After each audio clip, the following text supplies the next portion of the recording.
Are we ready?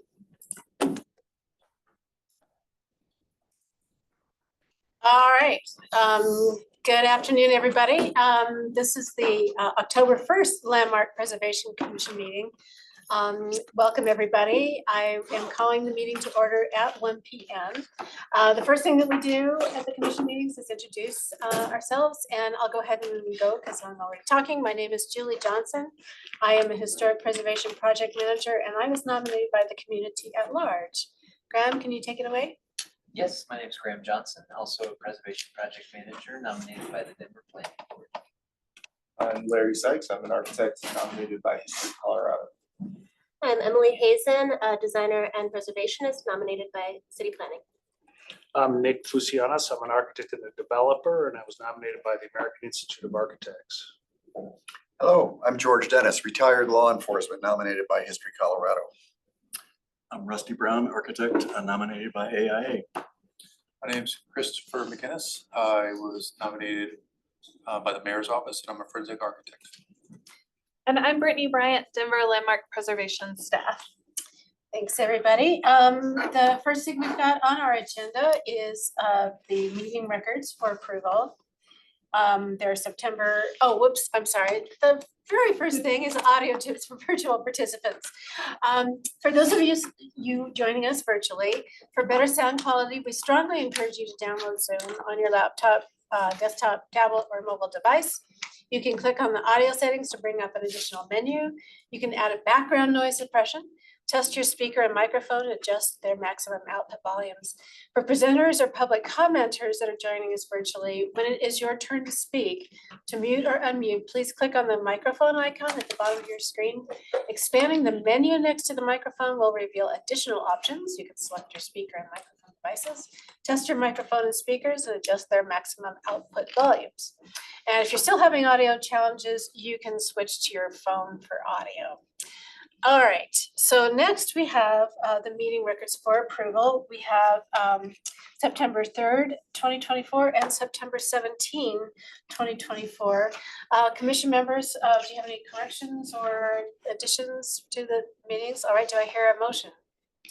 Madam Chair, I'll move to approve the meeting minutes from the September 3rd and September 17th meetings. Graham, thank you. Do I hear a second? Second. Nick has seconded it. Thank you, guys. All in favor of approving the minutes as presented, say aye, please. Aye. Any opposed? All right, the meeting records are approved. Thank you, staff. Okay, so let's talk about the public comment period. At the beginning of every meeting, we set aside a little bit of time for members of the public to have up to 2 minutes each for comments about historic preservation in general. This is not to include comments that are associated with historic preservation projects that we will be reviewing the LPC later today. To speak, is there anybody here that wants to make a general comment? Doesn't look like it. Okay, so if anyone is joining us virtually that would care to make a public comment, you can click the hand raise button in Zoom, or you can dial *9 on your keypad to raise your hand if you're joining by phone. You can also email landmark@denvergov.org with your name and phone number if you're having difficulty with either hand raise option. Taylor, do we have anybody joining us virtually that would like to speak? No. It doesn't look like it. Okay, terrific. Then let us go on to the consent agenda.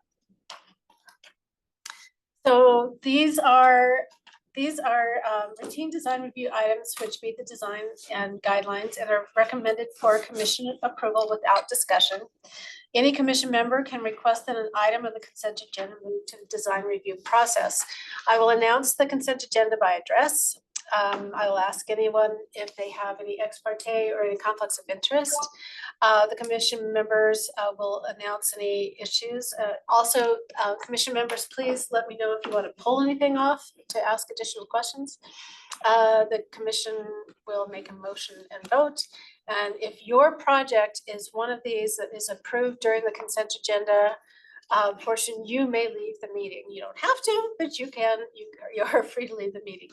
All right, so the items on the consent agenda today are 2024-TAXC-010 at 3117 Stout Street in Curtis Park. 2024-TAXC 011 at 3048 West 23rd Avenue at Whitter Caulfield. And the last is 2024-TAXC 012 at 2751 Champa Street in Curtis Park. Commissioners, do we have any conflicts of interest in the ex parte? No? All right. Anybody want to pull anything off said agenda? No? All right. Excellent. Then do I hear a motion to approve the consent agenda as presented? George, Madam Chair, I propose the consent agenda be accepted as read. do I hear a second? I'll second. Rusty has seconded it. Thank you very much. All in favor, aye? Aye. Any opposed, nay? All right, the consent agenda has been approved as presented.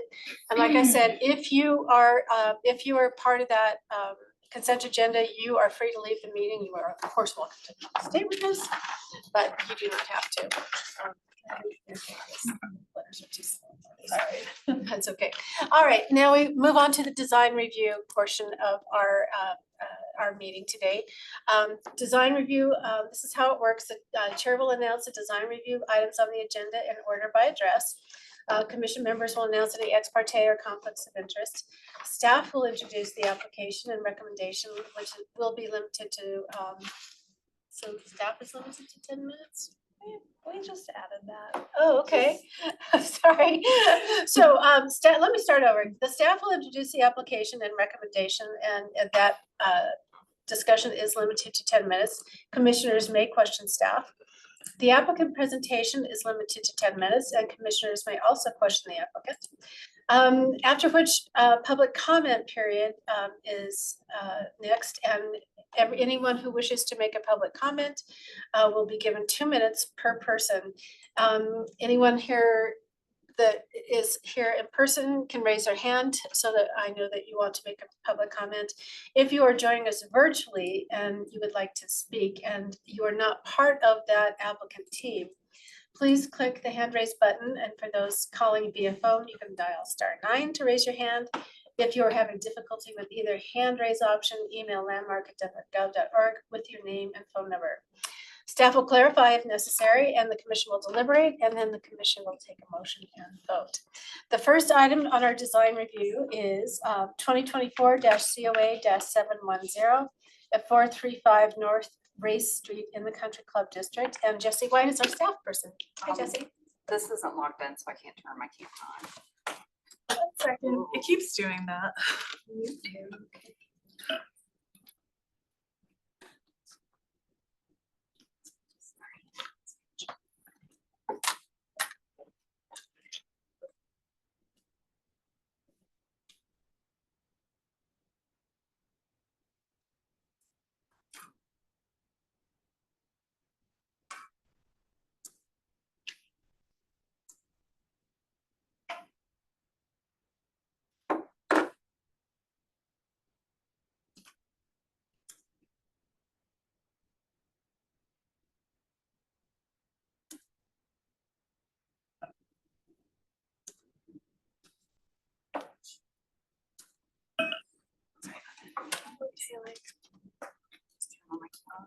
Yes, bottom left.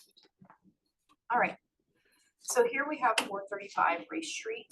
This is located at mid-block in Country Club Historic District. The applicant had previously been approved to replace 2 windows on the historic around the north elevation. And that was in 2022, and alter the sill height and operation of the windows on the south and west elevations and also in 2022. And I can move to the next screen. Next slide. Okay. So here you can see those previous approvals, the top being those north windows that were replaced, and then the bottom being the west and south windows that were replaced.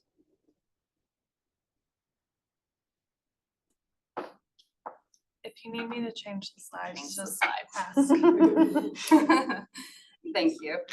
So the applicant is returning to request replacement of 13 historic windows on the east, which is the front of the house, the south, west, and north elevations.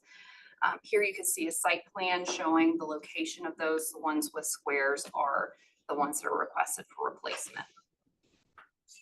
So Landmark staff is recommending denial of this application, citing guidelines 2.14, 2.16, and 2.19. And I'll use the next couple of slides to go over our findings. So the applicant provided a window assessment, and that shows that the historic windows are in good repair, requiring minimal maintenance, and we feel that it fails to meet guideline 2.14 and 2.16. So at the top left-hand corner, you can see the matrix showing that the windows are in condition 1, which is maintenance required, and are in really good condition. There's a few 2s, but those are mostly with the operation mechanisms, and those can also be repaired. And then, of course, you have close-up windows showing some of the issues with the windows, such as chipping paint. And in the top right-hand corner, you can see a window where condensation is has happened, and it has caused some minor deterioration at the window. But relatively speaking, these windows are in good condition. Next slide. So the applicant is proposing to replace the windows with an aluminum clad wood window by Colby Windows. The divided light windows will be simulated divided lights with a spacer bar, and the windows will be casement style windows with the exception of window 7, which will be a fixed sash. And I did fail to note that there is one window that will be altered in operation. The rest will match the operation, and that is window 7, and it is on the 2nd floor. The comparison sheets show that there will be minimal alteration of the trim, rail style, glazing, and mutton sizes. And while the new windows closely match the historic windows in appearance, profile, and operation, barring window number 7, we feel that it doesn't meet guideline 2.19 because the windows are in repairable condition. Next slide. So Landmark staff is recommending denial of this application for the following reason. The historic windows proposed for replacement are in repairable condition and should be repaired rather than replaced, citing guidelines 2.14, 2.16, and 2.19. The applicant is proposing to alter the operation of a street-facing window, failing to meet guidelines 2.14 and 2.19. And here are just some additional images showing the condition of the windows. They're more in the window assessment that's included in the applicant's materials. Final slide. And this is our recommended motion. Great, Jesse, thank you. Commissioners, do you have any questions for Jesse? Doesn't look like it, great. Is our applicant here? Yes, please take a seat. You'll be given 10 minutes to talk about your project. At the beginning of that 10 minutes, please start with your name and your address for our records. And I'm pulling up your presentation, so just give me one second. Get all that.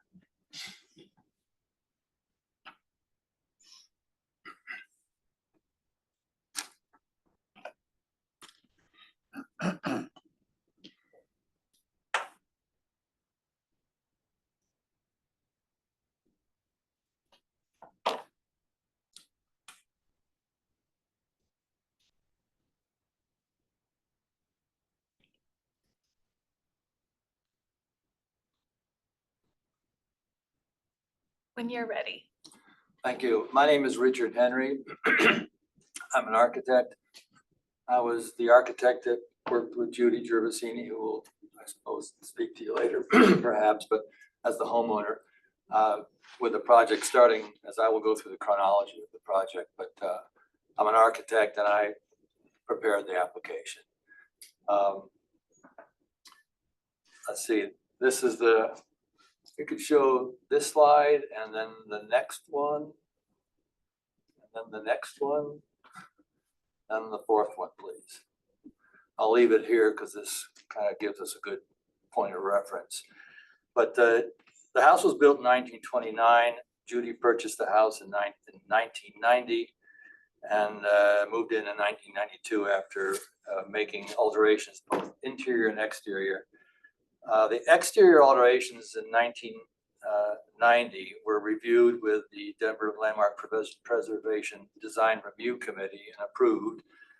And the main things that affect the outside of the house as part of that at that time were the construction of all these brand new outside terraces that wrap 3 sides of the house. The other thing of note was that there were 8 original window openings in the house that were converted at that time to 8 doorways. You could see the tall, 8-foot tall, 8-foot wide doorways. And those doorways were fitted with new French doors opening out onto the terraces. So that was all done in 1990 and approved. In 2013, after 20 years of exposure and several attempts at restoration, if you remember, all of the French doors were replaced because they had become deteriorated. And they were replaced with new aluminum clad wood French doors with full simulated divided lights. Again, this was reviewed with the Denver Landmark Preservation and approved. In 2022, as part of an interior remodel, 2 upper windows that Jesse referred to on the south and west elevations were replaced.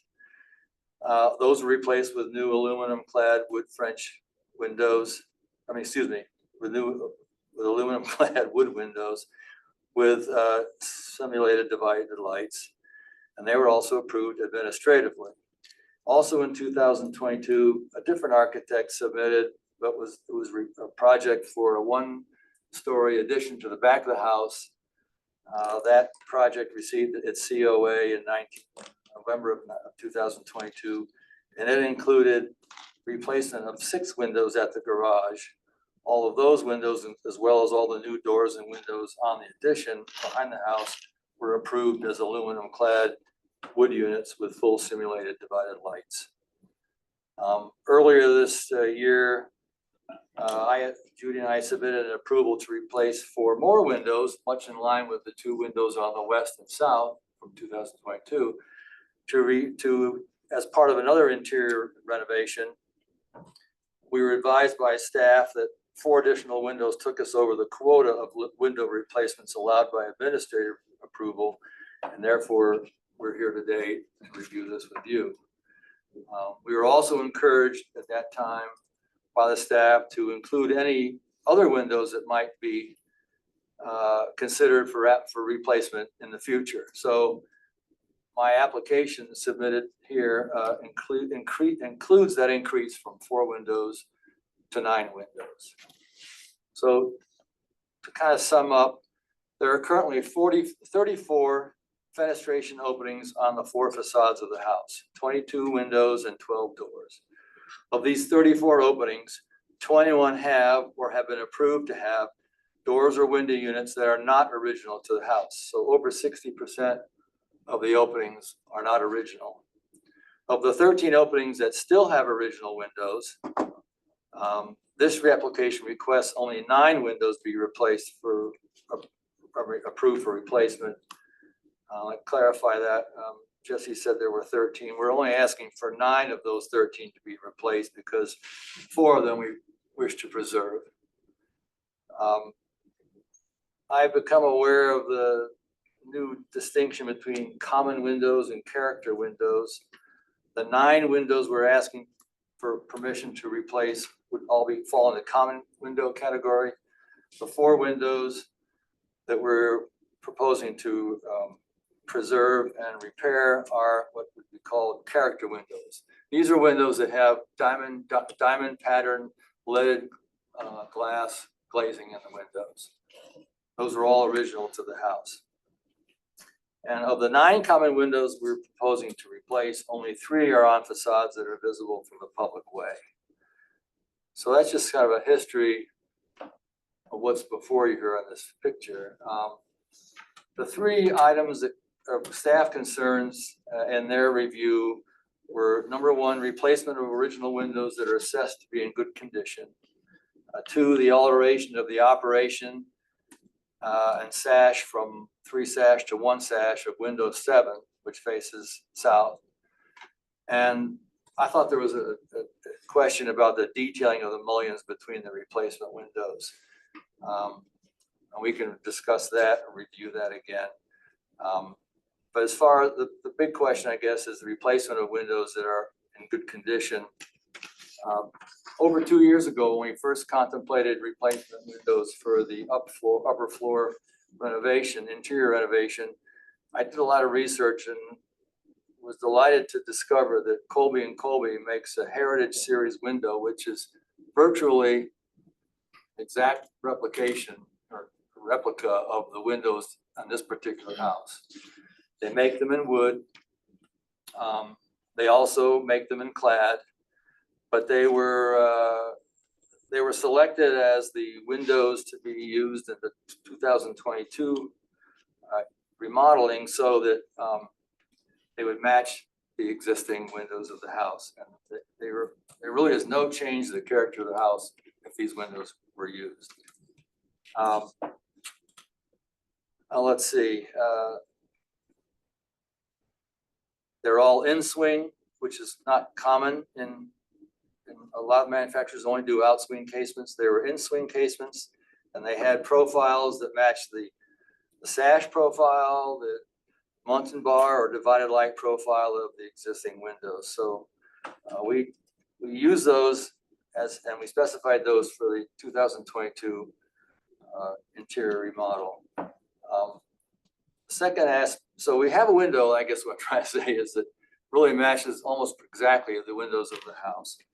The second aspect is that, as I mentioned, over 60% of the current fenestration openings have windows and doors that are not original to the house.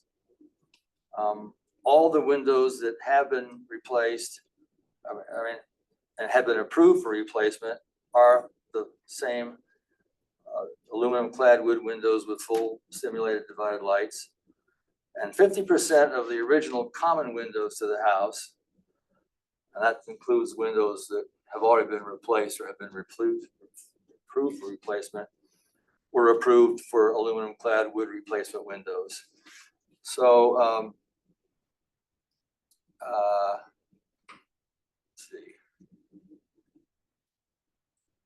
And these are the same windows that were used in the 2022 work and the 2022 proposed addition. And these are the same windows spec again that we're proposing for these 9 windows. Approving the final 9 replacement windows as aluminum clad with full simulated divide units will complete the installation of replacement units at all fenestrations openings on all facades of the house without any change to the character of the house. In the interest of consistency and detailing around the house, if granted, all the doors will be from one manufacturer and all the windows will be from one manufacturer. And I know this is a common argument about replacement versus new windows, but even though the 9 remaining windows are in good condition, denying the homeowner the ability to install nearly identical replacement windows denies her the opportunity to upgrade the rest of her windows so that she can enjoy throughout the entirety of her house features such as multi-point hardware that provides improved and precise operation and increased security, advanced design of weather stripping and flashings that eliminate current air drafts and sound transmission issues, as well as insulated glass that eliminates the current issue of formation of condensation and ice on the glass in cold weather. I feel that the replacement of the windows is not detrimental, nor does it change the intent of the house design. Sir, your 10 minutes is up. Oh, it is? Uh-huh. Yep. Okay, Thank you. It's okay, thank you. I was going to, okay. Commissioners, do you have any questions for our applicant?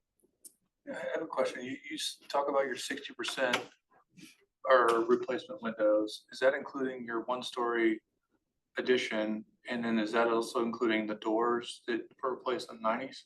Yeah, it does not include the addition. Although most of the windows, or most of the doors, I mean, that will be removed for the addition have been replaced. They are clad doors. And it does include all the glass doors that you see, or all the French doors you see on that. So if you were to take away the doors, would it be 40%, 30%? I mean, was that more accurate, just talking about windows strictly? Well, there are I can tell you. There are currently 8 windows that are either installed with clad replacement windows or have been approved for clad replacement windows. There are 9 windows that we're asking to be included. They may not all be done at once, but those are the remaining original or historic windows that are subject to being replaced. So that's roughly 50%. There are some other windows and doors, like the garage doors that were replaced, that aren't original, but are not really part of the conversation, I guess, in terms of, but that's the case there. Does that answer your question? Yes, sir. Thanks. Anybody else? Questions? Larry? Sure, yeah, I guess, did you have any additional items that, you know? Well, were cut I just wanted to briefly say that the window that is being proposed to be changed is the left dormer. You can see to the left, just before you get to the pavilion.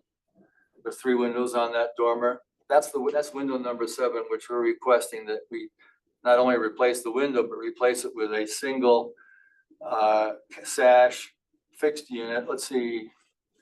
You go back to that slide. That window in the slide, that whole side. Can whoever's doing the slides go back to For that. the comparison?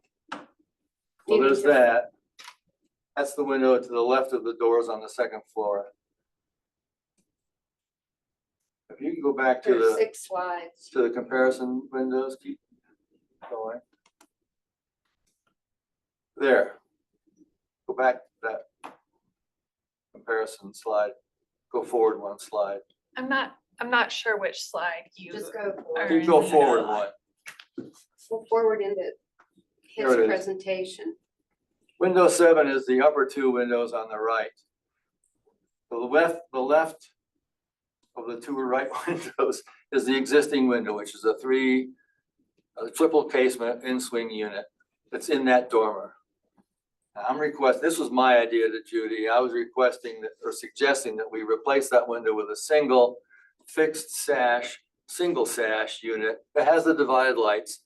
It just doesn't have the 3 Munson bars. It makes it 1 picture window, if you will, but still with the divided lights that match the same divided light pattern of the original window. And I felt that was an okay thing to do because the dormer is unique to the house. Being in the dormer and seeing it from the outside is unique, and I felt a unique expression was not out of character with the house. If the commission doesn't like it, we're happy to replace the window, maintain the 3 window look. The other thing I wanted to point out was, as you can see, I think as Jesse stated, the profiles and the dimensions and everything of the new Colby windows very, very closely matches the existing windows. I thought, Jesse, on your notes, there was some question about the mullions between the windows, felt they weren't going to read. Yeah, and I took that out of my presentation. Oh, okay. You can see on the lower right, that's the left image is the current mullion profile. The right image is the new mullion profile. I was going to say, if it helped, if people wanted to, I could easily add a 1/2-inch spacer between those 2 3/4-inch frames to actually make a 2-inch wide mullion rather than the 1.5-inch wide mullion. Okay, any commissioners, any other questions? No? Okay, great, thank you, sir. It doesn't look like we have anybody here to make a public comment in person. Judy, want to make a public? No, Oh, she it's can't? only for those who are not part of the Oh, applicant My team. apologies. Yeah, sorry about that. Taylor, do we have anybody? Okay, all right, staff, do you have any other additional comments? I do. Just wanted to follow up with the 1990 alterations. Sorry, can Jesse return to the table? Oh. Thank you. Yeah, thank you, sir. Okay, so I was going to say that the 1990s alterations were done prior to our current guidelines. So staff did not review that part. We did take into consideration the 2022 alterations through an addition, and then there was a request for window replacement. We looked cumulatively at the replacement, and since they were replacing more than 3 historic windows, it triggered commission review. So staff do have concerns about replacing the remaining, barring the leaded glass windows, because that is, historic fabric that is in good condition and you're just replacing it. So all of the windows barring those leaded glass windows would be completely new windows, and that does not meet our current guidelines. Commissioners, any questions for Jesse? Before going to deliveries, Jesse, thank you. Yeah, and thank you to the applicant. Can you turn the video off, Jesse? Great, thanks. All right, commissioners, let us go into deliberation. What are your thoughts?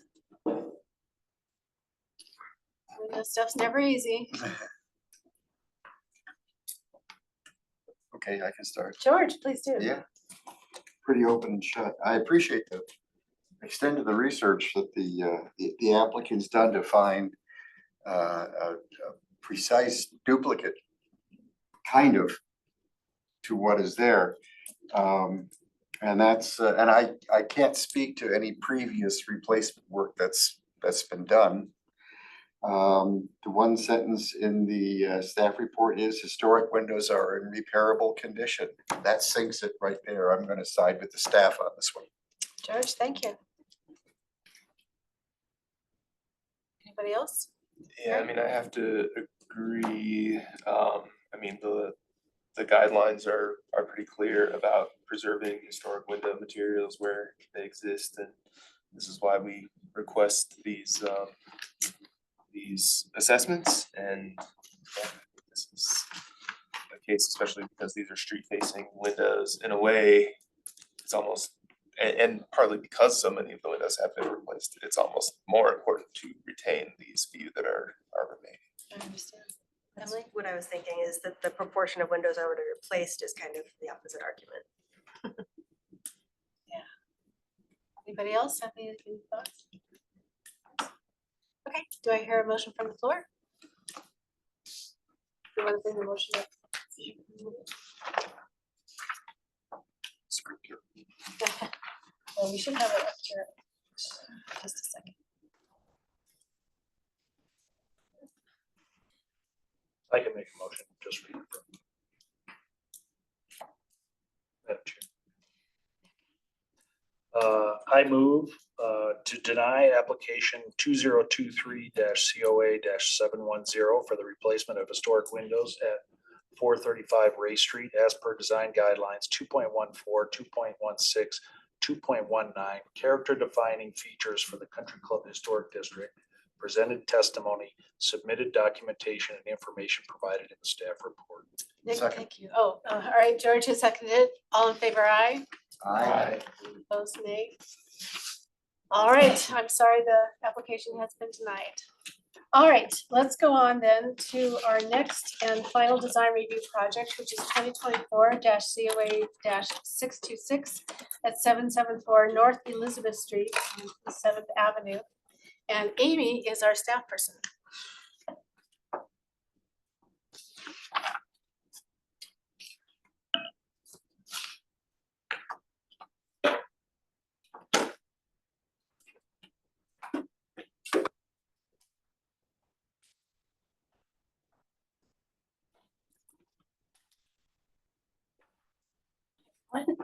Excuse me.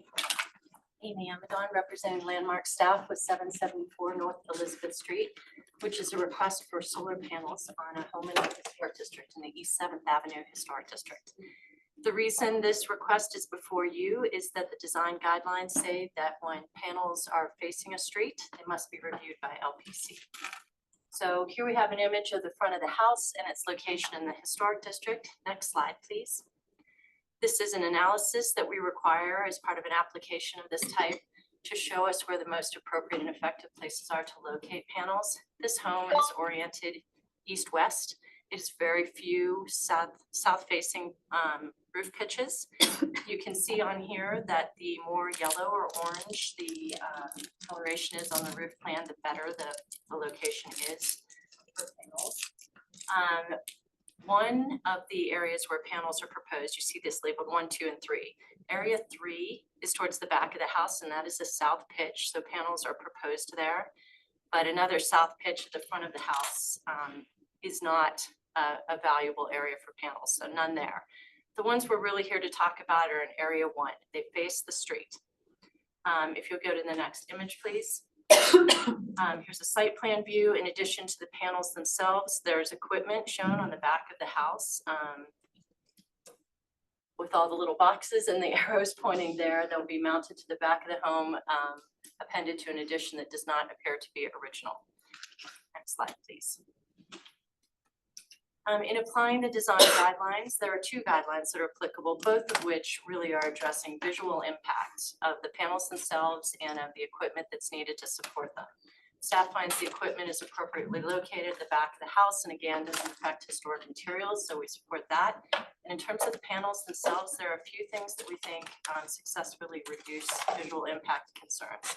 One is that they are placed fairly far back from the street, and the pitch that they're on is about 312. So there's some effect that they receive from view because they're not in a very steep pitched plane. There's also this prominent gable end towards the street for the porch that we think will block most of the panels from many perspectives. And the home is about 2 feet above the sidewalk level. So all of these aspects of the design and the fact that the applicant has chosen the most effective locations for solar gain, we think support an LPC recommendation of approval.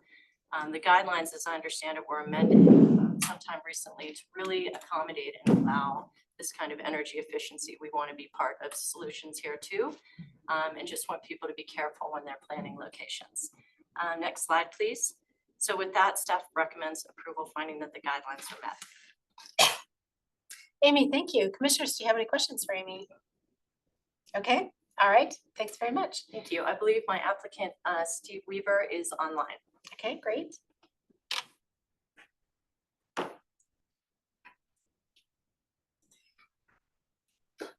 There we go.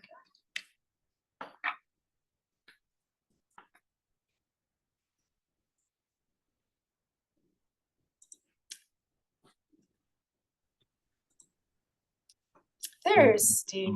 Can you guys hear me? Yeah, we can hear you. Perfect. Yeah, you'll have 10 minutes to tell us about the project, and please begin that 10 minutes with your name and your address for our records. Fantastic. Okay, well, thank you so much, Commission, for hearing me. My name is Stephen Weaver. I'm the owner of SolarWave. We do residential and commercial solar installations here in Denver. And this is for the property at 774 North Elizabeth Street in the 7th Street Avenue Historic District. So basically what we're looking at here, we're just trying to help this homeowner achieve enough energy production to offset some electrification to the home. So their goal with their property is to reduce their carbon imprint. And they've looked at things like switching over their gas water heater to a heat pump water heater, looking into doing the same thing with their furnace units, and then adding an electric vehicle and charging that. So unfortunately, if we just put panels on the rear of the home and that small south section, we'd only be able to achieve about a 50% offset for this homeowner. If we can get the approval for the panels on the front of the house, we're almost at 100% offset for their usage, which would basically mean they're 100% producing the energy they need. So that's really all I have to add. I really appreciate, Amy, your time into this and the initial review by everybody. Thank you. Sure, thanks, Steve. Hang on to see if anybody has any questions for you. Commissioners, any questions for the applicant? No questions. Okay, all right. Do we have anyone? We actually don't have anyone. We don't have anyone joining us virtually. anymore. All right. Okay, so Amy, did you have any updates? No, thank you. Okay, great. All right, Steve, hang on. The commissioners will go into deliberation now. Commissioners, what are your thoughts? I'm just glad to see that this is an option in historic buildings and historic districts. Chris? I think it's a good Oh, example keeping of, the, go ahead. go ahead, George, that's fine. Well, keeping a 1917 home as energy efficient as possible is certainly a very high recommendation, mainly because you don't see that. The test I would apply here as far as the visibility of any of the solar panels is very simply, would the 1917 builder recognize the home that he built? And absolutely he would, so I can support this one. George, thanks. Graham? My only comment was nice to see that the updates to the guidelines are allowing something that Yeah. could have improved a It year would ago. have given us heartburn a couple of months ago. Yeah, so that's working and that's good. Glad to see it, but otherwise agree with staff. Okay. To me, it's not obstructing or changing anything of the original roofing material, which isn't present. All right. Commissioners, sounds like we're headed in the same direction. Do I hear a motion from the floor? Madam Chair, I will move to approve application 2024-COA-626 for roof mounted solar panels and related equipment at 774 Elizabeth Street per design guidelines 2.35 and 2.36. Presented testimony, submitted documentation and information in the staff report. Graham, thank you. Do I hear a second? Second. Larry has seconded. All in favor, aye? Aye. Any opposed, nay? All right, the ayes have it. Steve, congratulations and good luck with your project. Yep, Thank you so Amy, much. Thank you very much. All right, moving on to business items. I see nothing there. We do not have any business or discussion items. Okay, y'all saw Taylor, you may not have, but Taylor sent an email to everybody regarding our parking tickets. So y'all, remember that. Can I turn my parking Not tickets in to parking reimburse those tickets, too? parking reimbursement. receipts. Parking down here. Receipts. We will Parking reimburse. reimbursement. If you Yes. got a parking ticket, I will pay that. All right, seeing that there isn't anything else on the agenda or any business or discussion items, I will adjourn the meeting. It is 20 until 2, so well done, everybody. Staff, thank you very much. Now I gotta take that garbage